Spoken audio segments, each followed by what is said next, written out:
কতক নেতা দেখবে আবার বক্তৃতা দেয় মাইকে, মিষ্টি মিষ্টি কথাতে তার প্রাণটা তোমার জুড়াবে।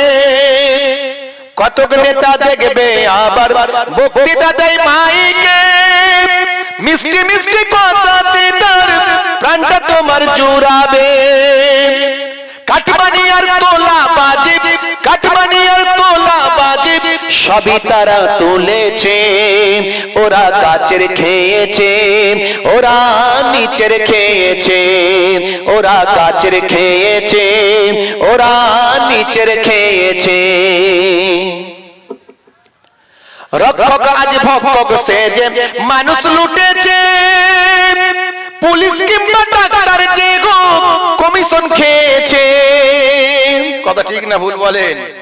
জোরে বলেন, কথা ঠিক না ভুল? রক্ষক আজ ভক্ষক সেজে মানুষ লুটেছে, পুলিশ কিংবা ডাক্তার যে গো কমিশন খেয়েছে। ব্যতিক্রমী কিছুর জন্য, ব্যতিক্রমী কিছুর জন্য সমাজ চলছে। ওরা গাছের খেয়েছে, ওরা নিচের খেয়েছে, ওরা গাছের খেয়েছে, ওরা নিচের খেয়েছে। পৃথিবীটা খানা সবাই তাতে মজেছে, যে যেভাবে যাকে খুশি মুরগি দেখো করেছে। উপর থেকে নিচে অবধি, উপর থেকে নিচে অবধি চোরে সবই ভরেছে। ওরা গাছের খেয়েছে, ওরা নিচের খেয়েছে, ওরা গাছের খেয়েছে, ওরা নিচের খেয়েছে। আমার কথা খারাপ লাগছে না তো? কি জি বলেন? আমি কাউকে ইন্ডিকেট করে লিখিনি, সারা পৃথিবীর দিকে তাকিয়ে লিখেছি, সারা পৃথিবীর দিকে। অফিসারের অফিসেতে কোনো কাজে গেলে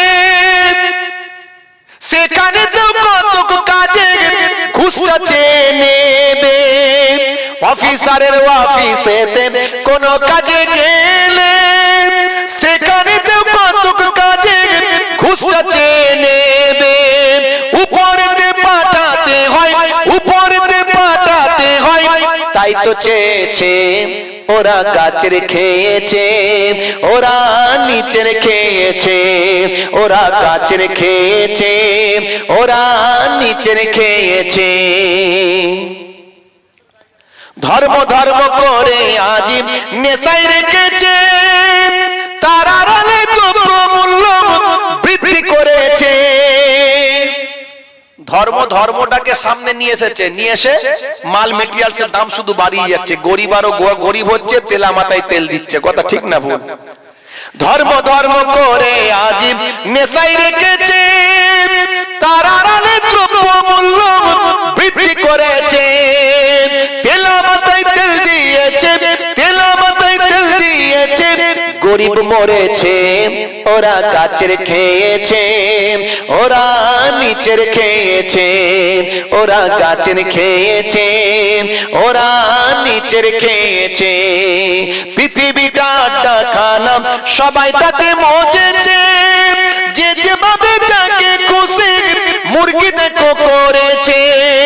উপর থেকে নিচে অবধি, উপর থেকে নিচে অবধি চোরে সবই ভরেছে। ওরা গাছের খেয়েছে, ওরা নিচের খেয়েছে, ওরা গাছের খেয়েছে, ওরা নিচের খেয়েছে। তাহলে এত সমস্যা থেকে মুক্তি কিভাবে পাওয়া যাবে সেটাও আমি তলায় লিখে দিয়েছি। সব সমস্যা ঘুচবে রে ভাই শিক্ষা যদি থাকে। কোরআনের ওই প্রথম শব্দ ইকরা খোদা বলে। জোরে হবে না? সব সমস্যা ঘুচবে কি করে? যদি শিক্ষা থাকে। সব সমস্যা ঘুচবে রে ভাই শিক্ষা যদি থাকে। কোরআনের ওই প্রথম শব্দ ইকরা খোদা বলে। ভাইরা সব শিক্ষিত হও, ভাইরা সব শিক্ষিত হও। হুসাইনি বলেছে ওরা গাছের খেয়েছে, ওরা নিচের খেয়েছে, ওরা গাছের খেয়েছে, ওরা নিচের খেয়েছে। পৃথিবীটা আড্ডা খানা, সবাই তাতে মজেছে, যে যেভাবে যাকে খুশি মুরগি দেখো করেছে। উপর থেকে নিচে অবধি, উপর থেকে নিচে অবধি চোরে সবই ভরেছে। ওরা গাছের খেয়েছে, ওরা নিচের খেয়েছে। আল্লাহুম্মা সাল্লি আলা।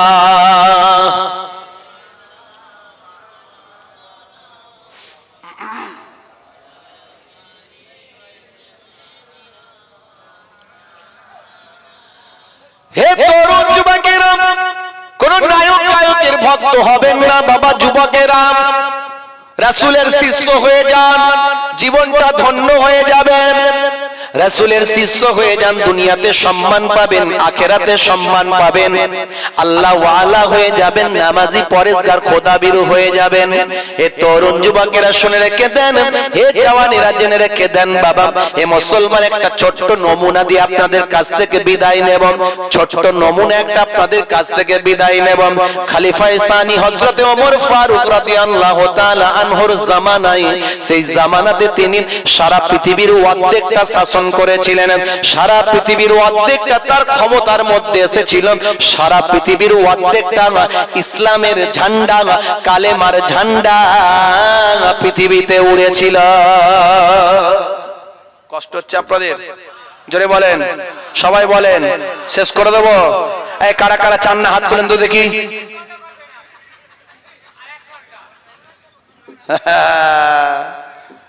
উপরে হলো হলো, ভিতরে গেল গেল। খাওয়া দাওয়া হলো না না হলো? খাওয়া দাওয়া হয়েছে কি জি? না হয়নি এখনো? খাওয়া দাওয়া করে বসে আছে মানে সলিড লোক, নাহলে ঘুমাতে যাওয়ার কথা। যারা খেয়ে দিয়ে পালে পেরেছে ঘুমিয়ে গেছে, এরা হচ্ছে সলিড লোক, ওই জন্য বসে আছে। ভাইরা আমার, খুব বেশি নয়, ছোট্ট করে একটা নমুনা দিয়ে বিদায় নেব। হে তরুণ যুবকেরা, খলিফায়ে সানি হযরতে ওমর ফারুক রাদিয়াল্লাহু তাআলা আনহু অর্ধ পৃথিবীর শাসনকর্তা। তখন মিশরের তখন বাদশা ছিলেন রাজা হিরাক্লিয়াস। হিরাক্লিয়াস তখন পরাজয় বরণ করেছে, মিশর পর্যন্ত দখল হয়েছে, মিশর পর্যন্ত জয় হয়েছে। মনে রাখবেন ভাই আমার, দোস্ত আমার, আগের যুগে মানুষ ভাই আমার এক রাজা আর এক দেশ দখল করত, জয় করত, এটা সিস্টেম ছিল তখন। না হলে সেই রাজার দেশকে অন্যজন দখল করে নেবে, যার ক্ষমতার অপব্যবহার তখন করত। না হলে আমি যদি চুপচাপ বসে থাকি, আমাকে এসে দখল করে নেবে। শুধু তাই নয়, এক রাজা তার প্রজাদের উপর অত্যাচার জুলুম করত, বিভিন্ন ভাবে মন গড়া আইন তারা চালিয়ে দিত। কিন্তু আল্লাহর আইন যখন পৃথিবীর জমিনে এসেছে, মন গড়া সমস্ত আইন বাতিল হয়েছে। হে তরুণ যুবকেরা, যেখানে প্রজাদের উপর অত্যাচার হয়, সেখানে হযরতে ওমর ফারুক সেই প্রজাদেরকে বাঁচানোর জন্য, আল্লাহ প্রদত্ত আইন দেওয়ার জন্য সেই জায়গার মানুষকে হেদায়েতের বাণী দেন। সেই জায়গায় তিনি প্রথমে ভাই আমার ইসলামের দূত পাঠিয়ে দেন, রাসূলের দূত পাঠিয়ে দেন, যাও ওই বাদশাকে বলে দাও তাড়াতাড়ি দ্বীন কবুল করতে, তাড়াতাড়ি ইসলামের ছত্রছায়া আসতে। সেই জায়গা থেকে না হলে সরে চলে যেতেন, বাদশাই সেখান থেকে ছেড়ে দিতেন। কারণ সেখানের প্রজাদের উপর যে অত্যাচার জুলুম চলছে, আল্লাহর আইনে সেটা চলবে না। সারা পৃথিবীটা হলো আল্লাহর, আর আইন চলবে আল্লাহর। হে তরুণ যুবকেরা, মিশরের হিরাক্লিয়াস সেই সময় ক্ষমতাচ্যুত হলেন, মিশর পর্যন্ত জয় হলো। মুসলমানদের আল্লাহ এমন শক্তি দিয়েছিলেন, এই শক্তিটা কিসের শক্তি জানেন? ক্ষমতা নয়, গায়ের শক্তি নয়, অস্ত্রের শক্তি নয়। গায়ের শক্তি দিয়ে জেতা যায় না, অস্ত্রের শক্তি দিয়ে জেতা যায় না, জেতা যায় কেবলমাত্র ঈমানের শক্তি দিয়ে। এখন আমরা তো দুর্বল কেন? তার কারণ হচ্ছে ঈমানের শক্তি আমাদের নাই। ঈমানের শক্তি নাই, আমরা নামাজই পড়ি না, তো ঈমানের শক্তি থাকবে কি করে? কথা ঠিক না ভুল? আল্লাহর গায়েবী মাদদ তো আমাদের উপরে নাই। মাত্র 313 জন নিয়ে বিশ্বনবী বদরের যুদ্ধে জয়লাভ করেছিলেন। 313টা প্রশিক্ষণহীন, যাদের প্রশিক্ষণ ছিল না, অস্ত্র ট্রেনিং নিতে হয়নি তাদের। এখন মাঝে মাঝে শুনি না অস্ত্র প্রশিক্ষণ নিচ্ছে। কেন ভাই, কিসের প্রশিক্ষণের দরকার আছে? তখনকারের মতো তো এখন, তখন তো রাজরাজাদের যুগ ছিল, ক্ষমতার অপব্যবহার হতো। এখন তো গণতান্ত্রিক দেশ, এখন অস্ত্র প্রশিক্ষণ কেন? অস্ত্র প্রশিক্ষণ তো তারা নেবে যারা লড়াই করে, যারা বর্ডারে থাকে, সিকিউরিটি যারা আছে, দেশকে রক্ষা করছে, তারা অস্ত্র প্রশিক্ষণ নেবে। এই গ্রামে গ্রামে, স্কুলে স্কুলে অস্ত্র প্রশিক্ষণ কেন নিচ্ছ? সাধারণ মানুষকে মারার জন্য? মুসলমান ইমানদার হয়ে যাও, পৃথিবীর কোন শক্তি তোমাকে মারতে পারবে না। আর যদি তুমি ইমানদার না হও, তুমি ধূলিসাৎ হয়ে যাবে, তোমার কোনো ক্ষমতা কাজে লাগবে না। হে তরুণ যুবকেরা, হে আমার বন্ধুরা, হে আমার মুরব্বিয়ানেরা, শুনে রেখে দিন বাবা, জেনে রেখে দেন, হে মুসলমান, হিরাক্লিয়াস পদচ্যুত হলেন, তিনি রাজত্ব ছেড়ে দিলেন। সেই জায়গাতে ভাই আমার পৃথিবীর সর্বশ্রেষ্ঠ একজন, ভাই আমার পৃথিবীর সর্বশক্তিশালী একজন সেনাপতি অধিষ্ঠিত হলেন, হযরতে ওমর ফারুক। সেই হিরাক্লিয়াসের আসনে মিশরের গভর্নর যাকে বানালেন, তিনি হলেন ইসলামের দ্বিতীয় শক্তিশালী একজন গভর্নর, দ্বিতীয় শক্তিশালী একজন সেনাপতি। তার নাম হলো হযরতে আমর ইবনে আস রাদিয়াল্লাহু তাআলা আনহু। ইসলামের ইতিহাসে তিনি দ্বিতীয় শক্তিশালী সেনাপতি। মুসলমান আমরা নেতা মানি না। আপনার এলাকায় যেমনই নেতা হয়, যেমনই নেতা হোক ভাই, আমাদের এটা তো ইসলামিক দেশ নয়, এটা হচ্ছে গণতান্ত্রিক দেশ। এখানে আপনি যেমন নেতা তেমন তাকে মানতে হবে। আপনি আপনার এলাকার নেতাকে মানেন না, ওই নেতা ওই জন্য আপনার ভালো কাজ করতে চায় না। জাস্ট এক্সাম্পল, উদাহরণ। আমি আপনার এলাকার জন্য বলছি না, সব জায়গার জন্য বলছি। আপনি আপনার এলাকার নেতাকে মানেন না কেন? মানবেন, কারণ নেতা মানার কথা রাসূল বলেছে। আমরা নেতাদেরকে যদি, আমরা আমাদের যে নেতাই হোক না কেন, গ্রামের ইমাম সাহেব হোক আর আপনার এলাকার ক্লাবের একটা সেক্রেটারি হোক, যেই নেতাই হোক না কেন, যদি নেতাকে নেতার মতো মানতাম, কিরকম মানার শিক্ষা নবী দিয়েছিলেন? মসজিদের ইমাম হচ্ছে নেতা, আর মুসল্লি ভাই আমার সেই নেতার নেতৃত্ব মানে। মসজিদে আমরা কেমন নেতা মানি বলেন? কোন আওয়াজ হয় যখন নামাজ পড়ি, জামাতে কোনো আওয়াজ হয়, কোন শব্দ হয়, কোন ডিস্টার্ব হয়, কোন প্রশ্ন তুলি, কোন কথা বলি, নেতা যেমন করে সিজদায় যায় আমরা সিজদায়, আমরা রুকুতে নেতা রুকুতে আমরা রুকুতে, আর নেতা ভাই আমার দাঁড়িয়ে পড়লো আমরা দাঁড়ালাম। একবারে নেতা যা করতে বলছে আমরা করছি, পুঙ্খানুপুঙ্খ। এই যে নেতা মানা সিস্টেম নবী শিখিয়ে দিয়েছেন, শুধু মসজিদের ভিতরে নয়, মসজিদের বাইরেও নেতা মানবে। নেতা নির্বাচন করা যোগ্য, যোগ্য নেতা নির্বাচন করে নেতাকে, মসজিদের ইমামকে যেমন তুমি ইক্তেদা করছো, তার অনুসরণ করে যেমন নামাজ পড়ছো, ওই রকম ভাবে মানতে হবে, কোনো প্রশ্ন করা যাবে না। নেতা যেটা সিদ্ধান্ত নেবে সেটা মানবে। যদি এই নেতৃত্ব মেনে চলো, পৃথিবীর কোন শক্তি তোমাকে হারাতে পারবে না। এমনি তাদেরকে হারাতে পারেনি, কেন জানেন? নবীকে তারা সেইভাবে নেতা বলে মেনেছে। নবী যদি বলে, এই সাহাবীরা, আমি দেখতে পাচ্ছি এই আগুনের ভিতর ঝাঁপ দিলে আমাদের মুক্তি আছে, তোমরা ঝাঁপ দাও, সঙ্গে সঙ্গে সাহাবীরা আগুনে ঝাঁপ দিবে, পানিতে ঝাঁপ দিবে, যেখানে যেতে বলবে, কোনো প্রশ্ন করবে না, কোনো এক্সকিউজ করবে না, কারণ যোগ্য নেতা নির্বাচন করেছে। কথা ঠিক না ভুল? আর আমরা নেতা, আমার আপনার গ্রামে 10টা করে নেতা, ইও নেতা, সেও নেতা, ও নেতা, ই বলছে ওকে মারলে আমি সব পাবো, ও বলছে তাকে মারলে আমি সব পাবো। ঘন ঘন শুধু বম পড়ছে, ধুমধাম হুটহাট, ভাই ইওর মেরে নিচ্ছে, ওর কেন নিচ্ছে। গ্রামের মধ্যে অস্থিরতা তৈরি হয়ে যাচ্ছে। এই সামনে পঞ্চায়েত ভোট আসছে, কি যে হবে আল্লাহই জানে, কি যে হবে আল্লাহই জানে। খালি মারছে মুসলমান, মরছে মুসলমান। ভালো করে লক্ষ্য করবেন, এতদিন তাই হয়েছে, এবারও হবে, এবারও হবে। আমার মন বলছে, বন্ধুরা আমার, মারছে মুসলমান, মরছে মুসলমান। যে মুসলমানের কথা আল্লাহর নবী বললেন, আল মুসলিমু আখুল মুসলিম, মুসলমান মুসলমানের ভাই, ওই ব্যক্তি মুসলমান নয় ওই ব্যক্তি মুসলমান নয় যার জিবের দ্বারায় হাতের দ্বারায় অন্য ভাই কষ্ট পায়। আল মুসলিমু মান সালামাল মুসলিমুনা মিন লিসানিহি ওয়া ইয়াদিহি।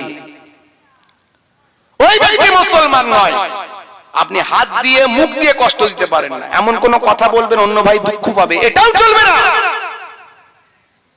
পঞ্চায়েত ভোট আসছে, মারছে, মারবে মুসলমান, মরবে মুসলমান, পেছনে দাদা বলে দেবে, সলিম আমি আছি, চিন্তা করবি না, তোদের পাড়াটাকে ভালো করে দেখিস, ভোট ভাগ যেন না হয়, ভোট ওদিকে যেন না যায়, এদিকে যেন না যায়, ওখানে যেন না যায়।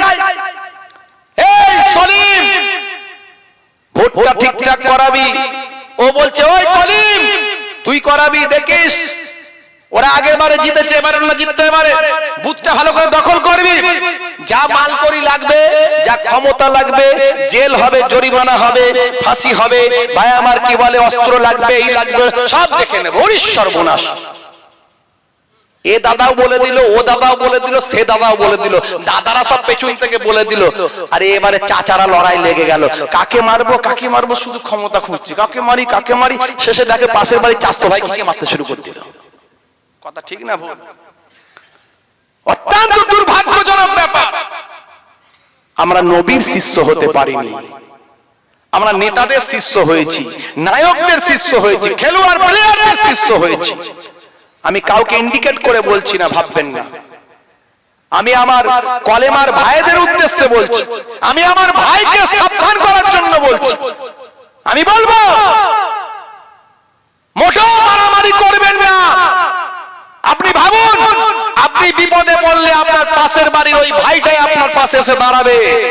আজকে আপনি যাকে কষ্ট দিচ্ছেন, মনে দুঃখ দিচ্ছেন, আপনার প্রতিবেশীকে, সে মুসলমান হোক, হিন্দু হোক, খ্রিস্টান হোক, জৈন হোক, একদিন বিপদে পড়লে সেই আপনার পাশে এসে দাঁড়াবে। আর আপনি প্রকৃত মুসলমানই হতে পারেন না যদি আপনার দ্বারা অপর ভাই কষ্ট পায়। সে মুসলমান হোক, হিন্দু হোক, খ্রিস্টান হোক, কাউকে আপনি কষ্ট দিতে পারেন না। ভোট ভোটের মতো হতে যাক, ও নেতারা অনেক কিছু বলবে, আপনি যেমন সেই চামচাগিরি করেন তেমন রয়ে যাবেন। চা বয় আপনার কাজ, চা বওয়া আপনার আগে কাজ ছিল, এখনো কাজ। আপনাকে কেউ ভালো আসন দেবে না, সিংহাসন দেবে না, তারা সিংহাসনে বসবে আর আপনি মারামারি করবেন। মুসলমান সাবধান হয়ে যান, নেতৃত্ব মানুন রাসূলের। বিশ্বনবী এমন শিক্ষা দিলেন সাহাবাদের, হাই রে হাই। হিরাক্লিয়াস ভাই আমার সিংহাসনচ্যুত হলো, সেই জায়গায় অত্যাচার, অন্যায়, অবিচার বন্ধ হয়ে গেল। পৃথিবীর শ্রেষ্ঠ, দ্বিতীয় শক্তিশালী, বৃহত্তম, মেধা সম্পন্ন, বিচক্ষণ, শক্তিধর, শক্তিশালী সেনাপতি হলেন হযরতে আমর ইবনে আস রাদিয়াল্লাহু তাআলা আনহুকে খলিফায়ে সানি ওমর ফারুক, অর্ধ পৃথিবীর যিনি শাসনকর্তা হযরতে ওমর ফারুক, আমর ইবনে আসকে মিশরের গভর্নর নিযুক্ত করলেন। জোরে হবে না? ইসলামের ইতিহাসে দ্বিতীয় শক্তিশালী, বৃহত্তম, দ্বিতীয় শক্তিশালী, মেধা সম্পন্ন ভাই আমার যিনি সেনাপতি, তিনি হলেন আমর ইবনে আস। আর সর্ববৃহৎ শক্তিশালী, এক নম্বর, প্রথম যিনি মেধা সম্পন্ন, তীক্ষ্ণ ব্রেন এবং শক্তিশালী, ক্ষমতাশালী একজন পৃথিবী বিখ্যাত সেনাপতি আসন অলঙ্কৃত করেছিলেন ইতিহাসের খাতায়। আজও পৃথিবীর বুকে শ্রেষ্ঠত্বের প্রমাণ যিনি রেখেছেন, তার নাম হলো হযরতে খালিদ ইবনে ওয়ালিদ রাদিয়াল্লাহু তাআলা আনহু। জোরে হবে না? আজ আপনি জানলে অবাক হবেন, ন্যাটো পৃথিবী বিখ্যাত একটা ভাই আমার শক্তিশালী, একটা ক্ষমতাশালী ন্যাটো, একটা সৈন্য দল, সেনা দল, পৃথিবীর শ্রেষ্ঠ কতগুলো দেশ থেকে সেনা কালেক্ট করে ন্যাটো সেনাবাহিনী গঠন হয়েছে। আমেরিকা যুক্তরাষ্ট্রের ব্যবস্থাপনায় সেই ন্যাটোর সিলেবাসে ভাই আমার পড়ানো হয়, খালিদ বিন ওয়ালিদের জীবন জিন্দেগি নিয়ে গবেষণা করা হয়। ন্যাটোর সিলেবাসে রাখা হয়েছে পৃথিবীর শ্রেষ্ঠ সেনাপতি হযরত খালিদ বিন ওয়ালিদের জীবন, লাইফ হিস্ট্রি। জোরে বলুন সুবহানাল্লাহ।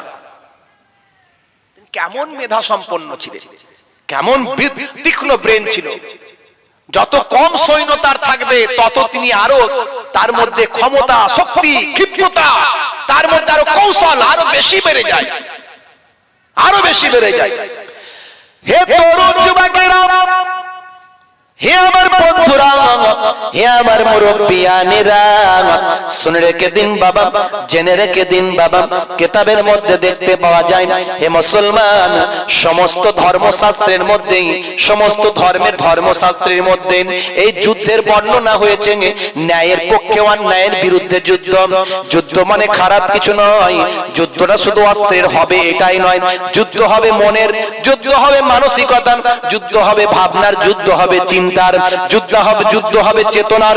এটা হলো ন্যায়ের পক্ষে আর অন্যায়ের বিরুদ্ধে। যে যেভাবে যুদ্ধ করতে পারে, মুখ দিয়ে যুদ্ধ হয়, হাত দিয়ে যুদ্ধ হয়, মানসিকতা দিয়ে যুদ্ধ হয়। যুদ্ধ তিন ভাবে হয়। অন্যায় দেখছেন, হাত দিয়ে সরিয়ে দিন। একটা মহিলা রাস্তা দিয়ে, নিরীহ মহিলা যাচ্ছে, কয়েকটা বাজে ছেলে তাকে উত্ত্যক্ত করছে, খারাপ তার সঙ্গে আচরণ করছে, ইভটিজিং করছে। আপনি একজন শুভ বুদ্ধি সম্পন্ন মানুষ, আপনার ক্ষমতা যদি থাকে, পাঁচটা ছেলেকে পাঁচটা চর মেরে হটিয়ে দিন। আপনি এলাকার প্রভাবশালী মানুষ, আপনার উপরে কথা বলার কোনো ক্ষমতা নাই। আপনি তখন কি করলেন? দাঁড়িয়ে গেলেন, বাইকটা দাঁড় করিয়ে পাঁচটা ছেলেকে পাঁচটা চর মারলেন আর বললেন, জীবনে যদি আর কোনোদিন দেখি পুলিশের হাতে তুলে দিয়ে থানায় পাঠিয়ে দেব। এই যে আপনি প্রতিবাদ করলেন, ক্ষমতা ছিল আপনার, হাত দিয়ে করলেন। ক্ষমতা যদি না থাকে, এই তোরা কি করছিস বলে মুখ দিয়ে আপনি প্রতিবাদ করলেন। সেটাও যদি ক্ষমতা না থাকে, অন্যায়কে কখনো সাপোর্ট করা যাবে না। ঘৃণা জেনে, মন থেকে ঘৃণা করে, সেখান থেকে আপনাকে সরতে হবে। হে তরুণ যুবকেরা, হে আমার বন্ধুরা, হে আমার মুরব্বিয়ানেরা, শুনে রেখে দিন বাবা, হে মুসলমান, একটু লক্ষ্য করুন, একটু খেয়াল করুন বাবা। আমি আপনাদের মুহিবুল্লাহ হুসাইনি ভাই আপনাদের মাঝখানে বলে যাই, হযরতে খালিদ বিন ওয়ালিদ রাদিয়াল্লাহু তাআলা আনহু কেমন পৃথিবী বিখ্যাত একজন সেনাপতি ছিলেন। ইন্তেকালের সময় ভাই আমার, তিনি যখন ইন্তেকালের বিছানায় পড়ে আছেন, ঝরঝর করে তিনি কাঁদছেন, চোখ দিয়ে তার অশ্রু গড়িয়ে যায়। তার স্ত্রী বললেন, হে খালিদ, হে আমার প্রিয় স্বামী, আপনার চোখে কান্না কখনো মানায় না। জীবনে আপনি 150 খানা যুদ্ধ করেছেন ভাই আমার, কিছু কম বেশি 150 খানা যুদ্ধে আপনি লড়াই করেছেন। সারা জীবন ধরে আপনি 150 খানা যুদ্ধে লড়াই করেছেন, কিন্তু একটা যুদ্ধেতেও আপনি পরাজয় বরণ করেন না। জীবনে 150 খানা যুদ্ধ করেছেন, একটা যুদ্ধে তিনি পরাজয় বরণ করেননি। তিনি বলেন, দেখো আমি ওই জন্য কাঁদছি না, আমার ইচ্ছা ছিল লড়াই করতে করতে জিহাদের ময়দানে অন্যায়ের বিরুদ্ধে দাঁড়িয়ে ন্যায়কে প্রতিষ্ঠা করার জন্য আমার জীবনটাকে উৎসর্গ করব, কিন্তু আমি শাহাদাতের মৃত্যু আমার হচ্ছে না, তাই আমার কষ্ট হচ্ছে, আমি কাঁদছি যে আমার মওতটা আল্লাহ তুমি শাহাদাতের মওত দিলে না। স্ত্রী বলছেন, হে আমার প্রিয়তম স্বামী, আপনার মওতটা শাহাদাতের কেমন করে হতে পারে? আল্লাহ আপনাকে গাজী করিয়েছেন, আর আপনি হলেন আল্লাহর তরবারি। নবী আপনার নাম দিয়েছে সাইফুল্লাহ। সাইফুল্লাহ মানে আল্লাহর তরবারি। আল্লাহর তরবারিকে কেউ হারিয়ে দিতে পারে? আল্লাহর তরবারিকে কেউ তো হারাতে পারে না, তাই আপনি শহীদ হননি। আল্লাহর নবী আপনাকে সাইফুল্লাহ উপাধি দিয়েছেন, আল্লাহ আপনাকে গাজী বানিয়ে দিয়েছেন। তিনি হলেন প্রথম। আর দ্বিতীয় শক্তিশালী, বৃহত্তম ভাই আমার, ক্ষমতাশালী, মেধা সম্পন্ন, তীক্ষ্ণ ব্রেনের অধিকারী এবং ন্যায়পরায়ণ সেনাপতি হলেন আমর ইবনে আস রাদিয়াল্লাহু তাআলা আনহু, যিনি মিশরের গভর্নর হলেন। সেই সময় একটা ঘটনা ঘটে গেল ভাই আমার, মিশরের রাজপথে ভাই আমার নাসারাদের ধর্মগুরুর মূর্তি রাখা ছিল, পাথরের মূর্তি। এই পাথরের মূর্তি মোর মাথায় মাথায়, মোরের মাথার মাথায়, মোরের মাথায় মাথায় মিশরে বায়ামা তৎকালীন নাসারাদের সর্বোচ্চ ধর্মগুরুর মূর্তি স্থাপন করা ছিল। হঠাৎ করে একদিন সকালবেলা খবর রটে গেল, কে মূর্তির নাক ভেঙে দিয়েছে। কে মূর্তির নাক ভেঙে দিয়েছে? ওই নাসারাদের ধর্মগুরুর পাথরের স্ট্যাচুর নাকটাকে ভেঙে দিয়েছে। এই খবরটা যখন রটে গেল, নাসারারা ক্ষিপ্ত হয়ে গেল, নাসারা মানুষরা ভাই আমার রাগান্বিত হয়ে গেল। তাদের বড় বড় ধর্মগুরু পণ্ডিতেরা এসে আমর ইবনে আসকে বলেন, হে গভর্নর, আপনারা তো ন্যায় বিচারের কথা বলেন, আপনাদের নবী ন্যায় পরায়ণ, ন্যায় বিচারের কথা বলেন, আমাদের ধর্মগুরুর সারা আমাদের সর্বোচ্চ ধর্মগুরুর যে স্ট্যাচু, সেই স্ট্যাচুর নাক তো আর আমাদের ধর্মের কোনো মানুষ ভাঙবে না, আপনার ধর্মের নিশ্চয় মানুষ ভেঙেছে, নিশ্চয় মুসলমানরা ভেঙেছে। এর ন্যায় বিচার আমরা চাই। আপনার ন্যায় বিচারের কথা বলেন, এর ন্যায় বিচার যদি না হয় তাহলে বিদ্রোহ করব, আমরা আন্দোলন তৈরি করব, আমরা রাস্তাঘাটে অবরোধ করব, আমরা অবিচারের প্রতিকার চাইব, আমরা আলোড়ন সৃষ্টি করব, সমস্ত নাসারা সম্প্রদায়ের মানুষ আমরা পথে নেমে পড়ব।